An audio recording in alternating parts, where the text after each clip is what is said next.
Здравейте на всички, казвам се Борис Бачев и в това видео ще ви споделя защо реших да направя първото самостоятелно издание на този ръкопис на Васил Левски, обличително богословие. Реално този ръкопис за първи път се издава в самостоятелно издание. Преди десетилетия е издаден в един общ академичен труд, който е събрал всички документи, свързани с Васил Левски. Този ръкопис, писан от ръката на Васил Левски, по времето, когато е бил в манастир, е реално най-ранният запазен ръкопис от него и е единствения с такъв обем – 104 страници. Сега ще го отворя, за да видите реално какво издание съм направил. Ето, може да го видите. От едната страна е оригиналния ръкопис, от другата е разчетения текст с пояснителни бележки, тъй като темата на ръкописа е богословие. Реално обличително богословие. Това е една наука, която разкрива заблужденията, които са в рамките на Българската православна църква, религията и вероизповеданията.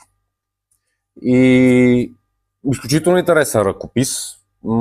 Може би това е единственият документ, който може да ни помогне да се докоснем до духовния свят на Васил Левски и до нещата, които са успяли да оформят неговия духовен свят и неговите виждания относно вярата. Вътре има една много интересна глава, която е за пастирското богословие и за какви качества трябва да притежава един духовен водач, какъвто несъмнено е и Васил Левски.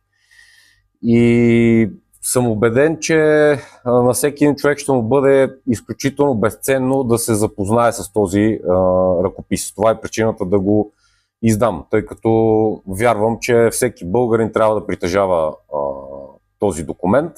Затова съм разчел текста и съм направил пояснителни бележки, за да може там, където има исторически събития, свързани с православието като цяло, човек да разбере всъщност какво чете.